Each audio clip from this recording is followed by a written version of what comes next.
Bien, amigos, después de algunas lunas, iba a decir, se encuentra con nosotros el exministro de viceministro de Energía del gobierno del doctor Alan García, el economista Pedro Gamio. Pedro, muy buenas noches, gracias por estar en Hora 8. Buenas noches, a sus órdenes. Bueno, y vamos a conversar naturalmente de la problemática de Cajamarca, la problemática de Minas Conga. Digamos, ¿cuál es tu visión, Pedro, primero? Bueno, en general el problema de este proyecto minero es solamente la cabecera de playa de una cadena de problemas socioambientales que hay a lo largo y ancho del país, y que el problema no está en Conga, el problema está en una fragilidad institucional enorme que tiene el Estado peruano en relación a la sociedad peruana en su conjunto. Me explico, no hay confianza en la capacidad de intermediación del Estado, no hay una política pública que permita lograr. Yo hago una pregunta: ¿por qué en Noruega, por qué en Canadá, por qué en Australia la minería sí goza de licencia social, y si bien no llega a ser el 40% del ingreso nacional como es en el Perú, es el 20%, pero es importante? Canadá promueve su minería, lo mismo hace Noruega con su industria del petróleo, ni qué decir del caso de Australia. Entonces necesitamos entender dónde está el problema. El problema está en que no hemos sido capaces de construir instituciones que hagan que el ciudadano confíe en ellas, que sienta que el beneficio le llega, que va a estar en una mejor situación si permite un desarrollo gradual del país. Ahora dependemos de nuestras materias primas. En 20 años puede ser que esa dependencia disminuya, pero esto no se hace de la noche a la mañana. Acaba, por ejemplo, el presidente de Chile de suscribir un acuerdo con el estado de Massachusetts, en los Estados Unidos, donde existe quizás la institución de mayor nivel tecnológico en el mundo. ¿Y cuál ha sido la reflexión? Él decía: cuando yo fui joven, el entonces presidente de Chile firmó un acuerdo con el estado de California, y muchos profesionales o estudiantes de últimos años de universidades chilenas pudieron hacer posgrados en el estado de California. Y el concepto importante que decía este presidente de Chile, decía: es la gran batalla del siglo XXI, la educación y la tecnología. Nosotros, ¿cómo estamos en ese aspecto? Es decir, si lográramos curar las heridas abiertas que son los pasivos mineros en los principales centros mineros del Perú, primera responsabilidad no solucionada, no cubierta. Hay en muchos lugares huellas de la vieja minería, relaves abandonados o fuentes de agua contaminadas. Hay que enfrentar ese problema. Son más de 2.000 pasivos mineros que el país tiene que deben ser resueltos. Acá cerquita en Lima, nomás Tamboraque, ¿no?, en la provincia de Huarochirí. Segundo, inexplicablemente se crea una institución que es OEFA, que es el nuevo organismo que fiscaliza las obligaciones ambientales de las empresas mineras, pero no se le da los fondos de su antecesora. Ocinermin maneja un fondo de 206 millones de soles y OEFA tiene un presupuesto de menos de 5 millones de soles. Absurdo. Al extremo que el ministro del Ambiente ha tenido que decir: hay que devolverle la función a Ocinermin, porque de lo contrario, no puedo hacer nada. En la práctica, OEFA no va a poder cumplir con la tarea de fiscalización. Y si no hay fiscalización, la letra escrita en el papel, el estándar internacional, la capacidad de que la sociedad certifique que se está haciendo una práctica correcta en el manejo del recurso natural, no existe. Entonces, algunas empresas que tienen un código elevado internacional cumplirán, pero muchas no lo van a hacer. Si a eso se le suma lo que acaba de ocurrir, que se ha modificado la ley de trabajo, la ley de seguridad e higiene, y en un artículo se ha puesto que se le ha quitado la función a Ocinermin y ahora la asume el Ministerio de Trabajo. El Ministerio de Trabajo no tiene presupuesto. Los supervisores del Ministerio de Trabajo han estado hace poco en huelga reclamando beneficios sociales básicos. ¿De dónde se va a sacar presupuesto para la camioneta y los equipos especiales para llegar a donde está el campamento minero? En la práctica, por el lado ambiental y por el lado de seguridad e higiene minera, se ha desarmado al Estado. Entonces, ¿cómo podemos construir institucionalidad si el Estado no cumple con sus obligaciones básicas que hacen que la ciudadanía pueda confiar en él? Viene el otro problema, el canon. El canon, que es un importante aporte, que significa que 1/3 de las provincias del Perú reciben ingresos importantes, no se ejecuta en un porcentaje elevado. Hay un problema de gerencia, de capacidad de gestión. Hay reglas que son absurdas, por ejemplo, ¿cómo va usted a invertir en bienes de capital sin incrementar el gasto corriente? ¿Puede usted hacer una posta de salud, construirla y luego no tiene cómo ponerle médicos, cómo ponerle auxiliares de salud? ¿Por qué? Porque está prohibido. Entonces, es una contradicción. Si usted quiere que crezca la infraestructura, tiene que crecer el gasto corriente de acuerdo a las necesidades de esa nueva infraestructura. ¿De qué vale tener el edificio si no tiene cómo darle los elementos y el personal necesario para dar un servicio de calidad? Entonces, estas cosas hacen que no haya gobernabilidad en el país. Entonces, tenemos que hacer un gran esfuerzo por enfrentar el tema con realismo y sinceridad. Este no es un problema de que haya un mago que resuelva las cosas de la noche a la mañana. Ni es un problema de partidos políticos ni de ideologías. Viene desde el gobierno de Valentín Paniagua en que la minería empieza a levantar vuelo, me parece, ¿no? Pero mire, no es solo la minería, mire usted lo que ha pasado en Cañete. Bueno. De la misma manera puede ocurrir en este momento. Claro, la minería, como es una actividad importante en el interior del país, como una actividad que significa ingresos que hoy son fundamentales para sostener los programas del gobierno y del Estado, porque está educación, salud, seguridad.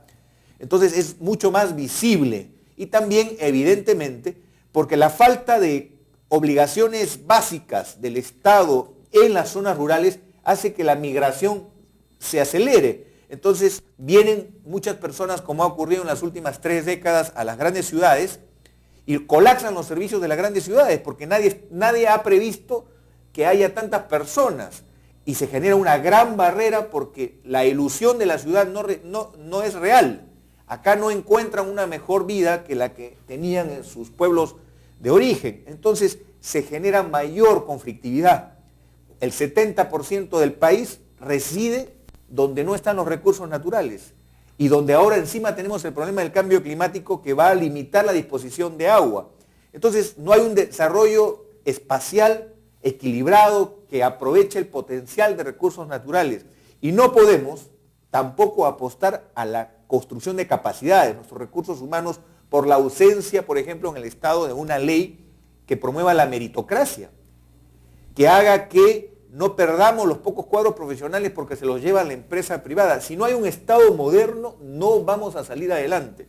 Este es un trabajo de largo aliento que implica acercar a la universidad con el Estado y con la empresa privada, trabajar conjuntamente, que la universidad investigue, que la universidad realmente cumpla su cometido. Y bueno, ni qué decir la educación primaria. Tenemos indicadores críticos que muestran que el 25% de los niños de segundo de primaria pueden leer y entender un texto de lectura, pero el 75% todavía no. Entonces, es un clima de precariedad, de vulnerabilidad, que hace que instintivamente el ciudadano de a pie, esa señora, por ejemplo, en Conga, que decía, pasan las camionetas, y no son las camionetas de la empresa minera, sino de los subcontratistas, gente que ha encontrado una oportunidad de trabajo con la presencia del proyecto y que dicen, me llenan de tierra, me llenan de polvo, pero nadie es incapaz de llevarme. Entonces, la persona que tiene algún nivel de preparación consigue entrar en la cadena productiva de bienes y servicios que forman parte del desarrollo del proyecto, pero aquella persona humilde que no tiene esa opción, y por quizás también falta de valores cívicos, los subcontratistas no hacen prácticas de apoyo solidario. Entonces se generan esas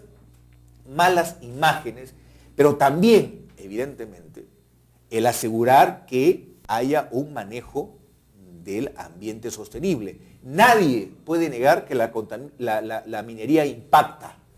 Nadie puede negar que hay un cambio del escenario. Tiene un costo. Un costo y un cambio del ecosistema. Pero la pregunta es, al final, el balance, ¿cuál va a ser, positivo o negativo? Y eso es lo que la población tiene que aprender a conocer y a estudiar. ¿Qué se hace en Canadá? ¿Qué se hace en Noruega? La propia población es capacitada en monitorear, en conocer cuáles son los riesgos y también que ellos sean los ojos y oídos de la autoridad. Pero tiene que haber una autoridad confiable. Tiene que demostrarse, por ejemplo, que todos son respetuosos de la ley. En el Perú, mi estimado amigo, ser informal es barato. Y mientras ser informal sea barato, vamos a tener mucha gente que le saca la vuelta a la ley. Y eso destruye las instituciones. Porque el de arriba y el de abajo creen que la manera de resolver las cosas es tomando la justicia por mano propia. Entonces, si no hay institucionalidad, si no hay respeto a las reglas de juego, vamos mal. Se pone en riesgo la gobernabilidad y el presidente de la República no puede hacer milagros. Una sola persona ayuda, lidera el cambio, pero tenemos que hacer una suma de voluntades, los hinchas de Alianza, los hinchas de Cienciano, de Universitario, para lograr que en el Perú, de una vez por todas, se construya instituciones. Y construir instituciones es esencialmente respetar las reglas y mejorar nuestra capacidad de relacionarnos y de transformar la naturaleza de una manera más amigable. Constantemente vemos, por ejemplo, el último informe que ha salido sobre contaminación en las ciudades por el uso de vehículos muy viejos, la falta de calidad de los combustibles. Por ejemplo, hay algo que yo no entiendo. Lima y Callao tienen un diésel de buena calidad, de estándar internacional, 50 partes por millón. Pero pasa usted de Cañete o pasa usted de Huacho y el diésel tiene un alto contenido de azufre. Entonces los pobladores del Cusco, Arequipa, Piura, Chiclayo están afectados. Bueno, no están institucionalizadas las revisiones técnicas en muchos departamentos del Perú, para empezar, por ejemplo, es otro dato. Entonces hay que crear observatorios ciudadanos para que ayuden al desarrollo de las instituciones y poco a poco consigamos una sociedad donde todos tengamos oportunidades y sobre todo entendamos que hoy la minería es necesaria. Usted no puede decir, paremos la minería mañana y se solucionaron los problemas, porque eso sería decirle al médico que trabaja en salud, al médico que trabaja en salud pública, al maestro que trabaja en una escuela nacional, al policía, decirle, usted va a recibir 40% menos de su sueldo. De acuerdo, Pedro, muchas gracias por tu participación en Hora 8. El tiempo nos ha ganado como siempre. Rapidito, un comentario sobre el fondo concursable que se está promoviendo Energía y Medio Ambiente. Bueno, yo invito a todas las personas que tengan interés en energías renovables y en eficiencia energética en zonas rurales. Hoy existe una página web, Energía y Medio Ambiente en la región andina. El gobierno de Finlandia ha hecho una alianza con el Instituto Interamericano de la Agricultura, que sus iniciales son IIK, o sea, una I adicional a ICA, y pueden ustedes participar. El primer escalón de evaluación es un perfil de un proyecto que permita acceso a la energía de poblaciones aisladas, de poblaciones pobres, con agua, con viento, con energía solar, o formas híbridas, que también se construyan capacidades para lograr mejorar la condición de vida de pobladores del campo. Estas nuevas tecnologías limpias, primero un perfil, y si pasan a la lista corta ya hay que hacer un proyecto y los ganadores van a recibir un apoyo financiero de hasta 200.000 euros por proyecto. Esto es un concurso en la región andina, el Perú forma parte de la región andina, y están invitados a participar, repito, Energía y Medio Ambiente en la región andina. Están invitados a participar las universidades, las municipalidades distritales y todo profesional que se sienta comprometido con el desarrollo sostenible y la fundamental tarea en el Perú de reducir la dependencia a la importación y consumo de petróleo. Muchas gracias, Pedro Adamio, muy amable. Y bueno, y atención a lo que ha dicho con relación a este fondo.